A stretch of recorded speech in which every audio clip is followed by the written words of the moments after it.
Assalamualaikum warahmatullahi wabarakatuh. Hai guys, gimana nih kabarnya teman-teman? Semoga dalam keadaan sehat selalu ya. Sebelumnya, perkenalkan kami dari kelompok 2 yang beranggotakan saya Alfili Sanihaya dan kedua teman saya Alifah Olda dan Muhammad Romi Faizan. Kami dari kelas Hukum Ekonomi Syariah B semester 2. Di sini kami akan menceritakan video singkat tentang peradaban dunia sebelum Islam guna memenuhi tugas sejarah peradaban Islam. Langsung saja kita simak videonya. Check it out. Peradaban dunia sebelum Islam. Peradaban dunia menjelang lahirnya Islam telah menyimpang jauh dari ketentuan ajaran Allah Subhanahu wa Ta'ala. Pada masa pra-Islam terdapat 3 peradaban, yaitu peradaban Romawi Timur, peradaban Persia, dan peradaban Arab Jahiliyah. Peradaban bangsa Arab pada masa itu memiliki corak atau motif, yaitu bobroknya moralitas, bahkan sama sekali tidak mencerminkan budaya yang positif, sehingga peradaban ketika itu disebut dengan peradaban jahiliyah atau kebodohan. Dalam situasi dan kondisi peradaban dunia itulah Nabi Muhammad SAW diutus Allah Subhanahu wa Ta'ala untuk membawa ajaran agama Islam dengan menjunjung tinggi peradaban yang bermoral. 1. Peradaban Romawi Timur. Kerajaan Romawi didirikan pada tahun 753 sebelum Masehi dengan beribu kota di Roma dan usianya lebih dari 10 abad. Pada bulan Mei 30 Masehi terjadi perpecahan dalam kerajaan Romawi yang berpusat di Roma, yaitu dipecah belah menjadi 2 kerajaan, di antaranya Kerajaan Romawi Barat dan Kerajaan Romawi Timur dengan beribu kota Konstantinopel dan Konstantinus Agung atau Kaisar Konstantin sebagai maharajanya. Kerajaan Romawi ini mengalami puncak kejayaan pada masa Maharaja Yustianus I pada tahun 527 hingga 562 Masehi, dan pada zamannya pula terjadi peperangan seru dengan kerajaan Persia Sasanid dan berakhirnya perjanjian damai kekal yang tidak akan kekal. Di dalam peradaban Romawi Timur ini terdapat 3 aspek, di antaranya 1. Agama. Di dalam aspek agama ini, negeri-negeri yang banyak di bawah kekuasaan kerajaan Romawi Timur pada umumnya beragama Nasrani, yang pada waktu itu terpecah menjadi beberapa aliran. Di antaranya 1. Aliran Yaqibah adalah aliran yang berkeyakinan bahwa Isa Al-Masih adalah Allah Subhanahu wa Ta'ala, dengan pengertian bahwa Allah dan manusia bersatu dalam diri Al-Masih. Aliran Yaqibah ini banyak dianut oleh kauman atau orang kalangan dari Mesir, Habsyah, dan lain sebagainya. Yang kedua, aliran Nasatirah dan Mulkaniyah yaitu aliran yang berkeyakinan bahwa dalam diri Isa Al-Masih terdapat dua tabiat, yaitu tabiat ketuhanan dan tabiat kemanusiaan. Aliran Nasatirah ini banyak dianut oleh kalangan Musil, Irak, dan Persia, sedangkan aliran Mulkaniyah banyak dianut oleh kalangan Afrika Utara, Sicilia, Syria, dan Spanyol. Aspek yang kedua yaitu filsafat. Dalam aspek filsafat ini membicarakan masalah kebudayaan Romawi, terutama filsafat kesenian, ilmu pengetahuan, dan kesastraan. Kita harus membicarakan pula tentang masalah kebudayaan Yunani, karena kebudayaan Romawi pada hakikatnya adalah lanjutan dari kebudayaan Yunani. Kebudayaan Yunani yang dimaksud telah membagi menjadi 7 zaman, di antaranya 1. Zaman dongeng atau mitologi, yaitu zamannya Yunani purba, di mana seluruh kebudayaan penuh dengan dongeng dan hurafat. Yang kedua, zaman pahlawan atau heroik. Pada zaman ini hasil-hasil kebudayaan menggambarkan semangat kepahlawanan. Terkenallah sekumpulan syair-syair yang bernama Ilias dan Odisha ciptaan Homerus yang melukiskan kisah perang. Yang ketiga, zaman perasaan atau lirik, yaitu masa kolonisasi Yunani di daerah Timur Tengah dan Afrika Utara pada berkuasanya para tiran. Karena itu puja dan puji menjadi sangat berpengaruh. Pada waktu itu banyak tercipta sajak-sajak lirik. Yang keempat, masa keemasan. Pada masa ini menjelmalah sajak-sajak tamsil atau dramatik, filsafat, hitbah, dan sejarah. Yang kelima, masa Iskandari. Pada masa ini pusat kebudayaan berpindah dari Athena ke Iskandaria atau Alexandria, sehingga Iskandaria menjadi pusat segala kegiatan ilmu, filsafat, dan sebagainya. Yang keenam, masa Yunani Timur. Pada masa ini daerah wilayah Yunani telah jatuh ke dalam kekuasaan kerajaan Romawi. Dengan demikian jatuhlah kebudayaan Yunani tersebut. Akan tetapi orang-orang Kristen memperbaharui, mengubahnya, dan sebagainya. Dan daerah-daerah wilayah Yunani itu dimasukkan ke dalam wilayah Romawi Timur. Yang ketujuh, zaman Bizantium, yaitu zaman kegemilangan pusat Romawi Timur yang beribu kota di Konstantinopel, di mana menjadi pusat kebudayaan dan peradaban Yunani. Aspek yang ketiga, bahasa dan kesenian.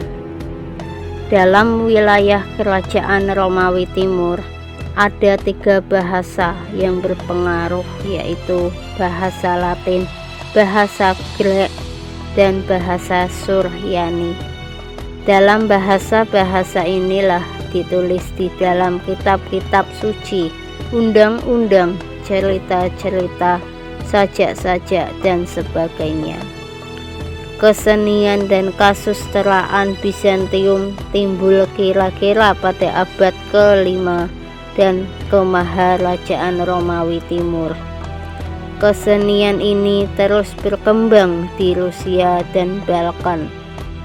Kesenian Romawi ini sangat maju pada masa Kaisar Yustianus I pada tahun 527 hingga 565 Masehi dan pengganti-penggantinya, dan meluas sampai ke Italia Utara. Patung-patung sangat banyak dibuat oleh orang-orang kalangan mereka. Demikian pula bangunan-bangunan gereja yang berkubah yang sangat terkenal, yaitu gereja Hagia Sophia, dan banyak didirikan gereja-gereja yang berbentuk silang Yunani berkubah 5. Di samping itu, terjadi kegiatan dalam bidang seni lukis, seni pahat, seni bahasa, seni suara, filsafat, dan sebagainya yang berjiwa dan bersemangat gereja.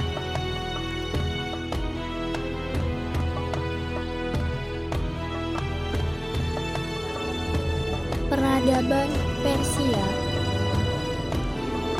Situasi yang terjadi di kerajaan Persia sebelum Islam benar-benar merupakan pentas tragedi peradaban dalam segala aspeknya, baik moral, sosial, maupun agama.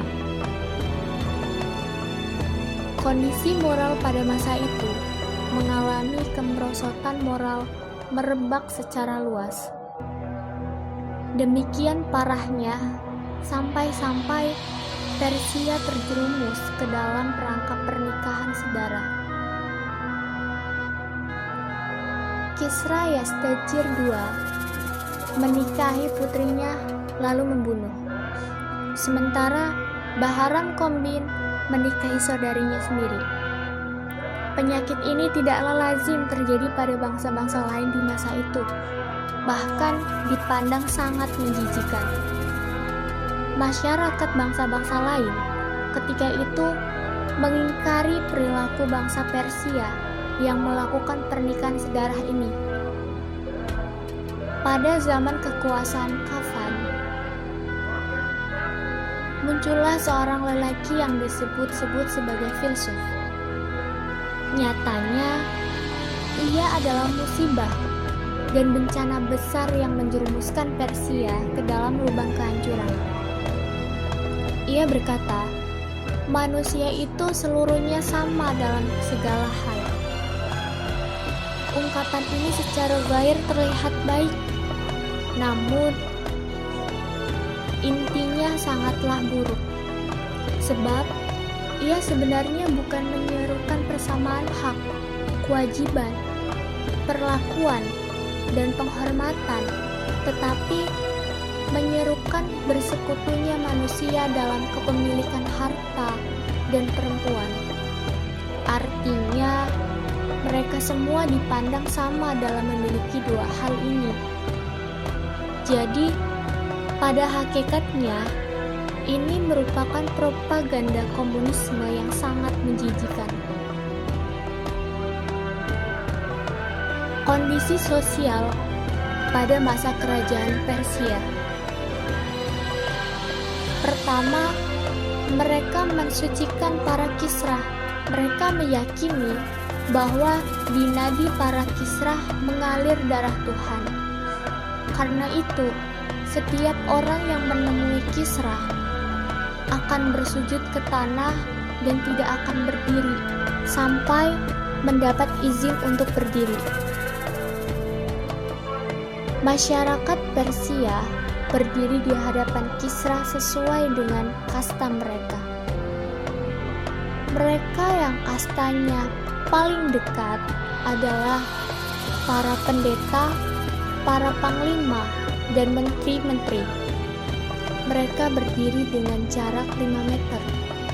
Sementara orang-orang yang derajatnya lebih rendah, mereka berdiri dengan jarak 10 meter. Masyarakat Persia menyumbat mulut mereka dengan kain putih tipis apabila menghadap Kisra, supaya nafas mereka tidak mencemari sang paduka Kisra yang mulia.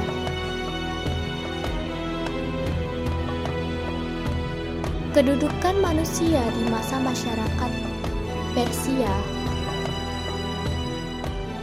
di bawah aturan kasta-kasta sosial. Hal ini tentu saja merupakan kehinaan besar bagi harkat kemanusiaan. Masyarakat manusia di sana terbagi ke dalam 7 kasta.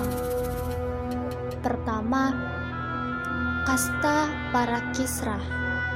Ini merupakan kasta tertinggi dan paling mulia. Kedua, kasta para Ningrat. Ketiga, kasta para tokoh agama. 4. Kasta para panglima pasukan ahli perang. 5. Kasta para cendekiawan. 6.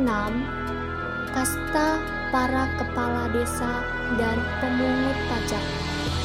Dan terakhir, kasta rakyat biasa. Kondisi politik.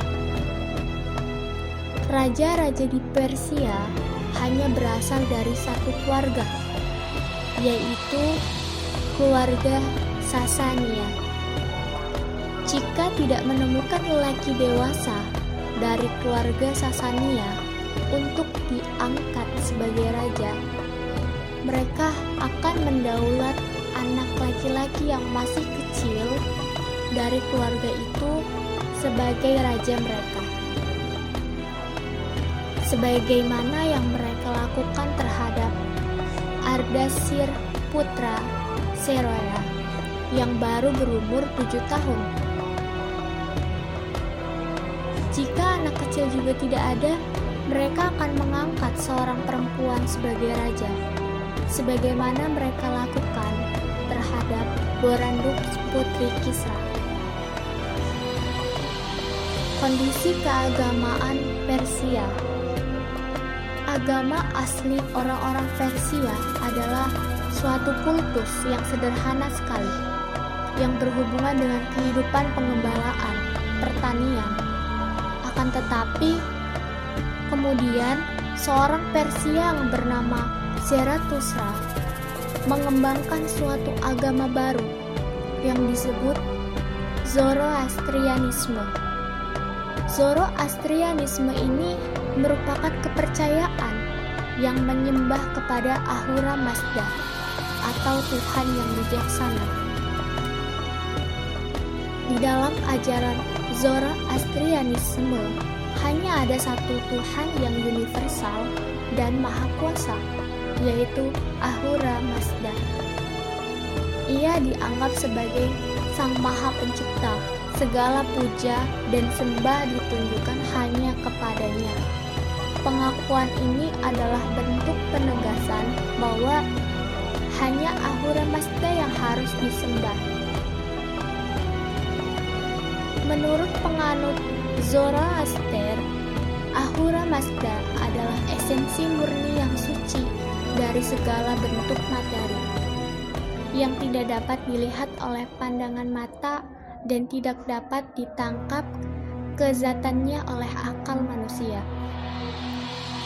Banyak dari manusia yang tidak mampu mengimani zat dengan sifat seperti ini, sehingga Zoroastrianisme membuat rumusan tentang hakikat ketuhanan Ahura Mazda dengan rumus.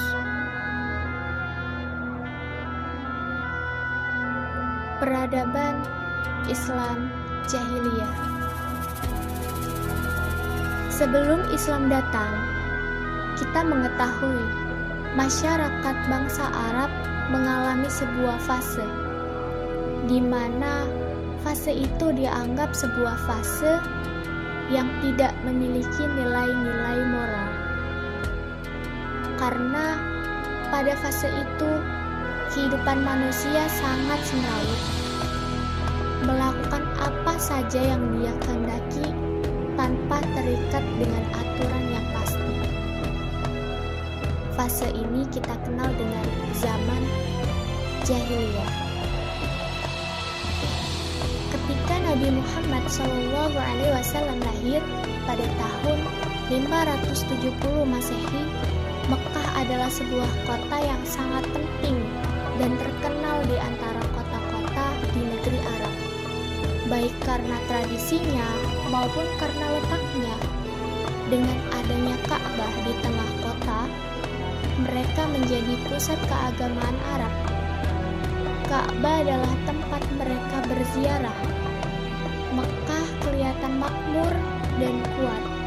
Agama dan masyarakat Arab ketika itu mencerminkan kesukuan Jazirah Arab.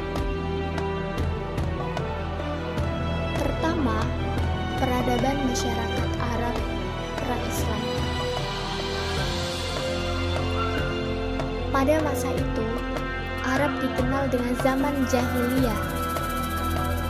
Periode jahiliyah ini dalam Islam adalah masa yang tidak mengenal agama tauhid, yang membuat moralitas mereka menjadi minim. Pada saat itu, masyarakat Arab memiliki kebiasaan buruk seperti minuman keras, berjudi, berzina, dan menyembah berhala. Bangsa Arab telah menganut berbagai macam agama, akhlak, adat istiadat, dan aturan sebelum Islam datang. Agama Islam bertemu dengan agama jahiliyah. Islam datang dengan membawa peradaban atau pembaharuan di berbagai bidang termasuk akhlak, hukum, serta aturan hidup. Kedua kepercayaan ini saling berbenturan dalam waktu yang lama.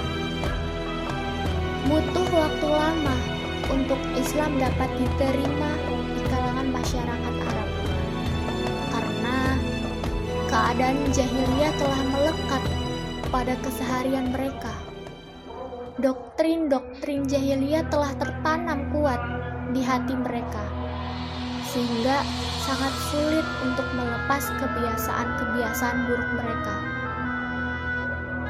Namun, dengan beriringnya waktu, Islam mulai meluas dan secara perlahan Islam dapat diterima di kalangan masyarakat Arab karena ajaran Islam lebih relevansi dengan kehidupan sehari-hari. Oleh karena itu, Islam mulai masuk di kalangan Arab dan kebiasaan jahiliyah pun mulai terkikis dengan masuknya Islam. 2. Memahami sosial budaya masyarakat Arab pra-Islam. Semenanjung Arab merupakan semenanjung terbesar di dunia yang sebagian besar wilayahnya terdiri dari gurun pasir dan stepa. Badriyatin dalam historiografi Islam memaparkan, menurut pernyataan para sejarawan, semenanjung Arab pernah ditempati pertama yang dikenal dengan sebutan Arab Ba'idah, yaitu bangsa-bangsa Arab yang menempati semenanjung Arab jauh sebelum Islam datang. Kedua, bangsa Baikiyah.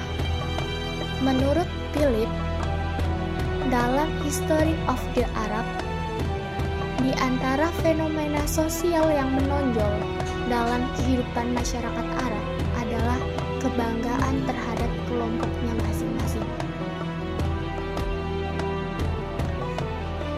Sistem sosial mereka adalah memperhitungkan keturunan mengikuti garis bapak atau patriarkal.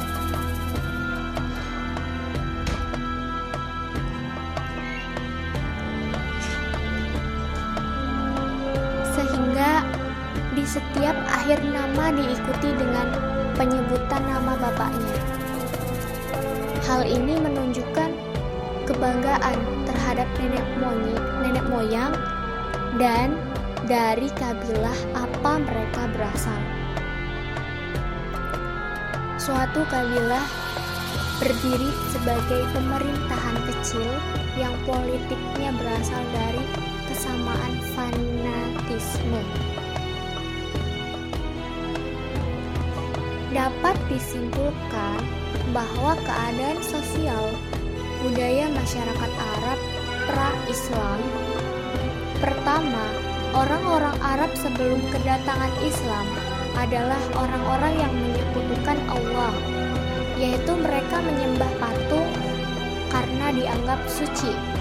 Kedua, mereka mengubur anak-anak perempuan mereka hidup-hidup karena takut malu dan celaan. Ketiga, budak diperlakukan majikannya secara tidak manusiawi, memperlakukannya seperti binatang, dan barang dagangan dijual dan dibunuh. Keempat, mereka orang-orang yang suka berselisihan, yang suka bertengkar lantaran sebab-sebab kecil, yakni suka minum khamar. Segolongan dari mereka memerangi akan segolongnya yang lain. Baik, itu adalah sedikit dari presentasi kelompok kami. Jika ada salah kata, kami mohon maaf. Akhirul kalam. Wassalamualaikum warahmatullahi wabarakatuh.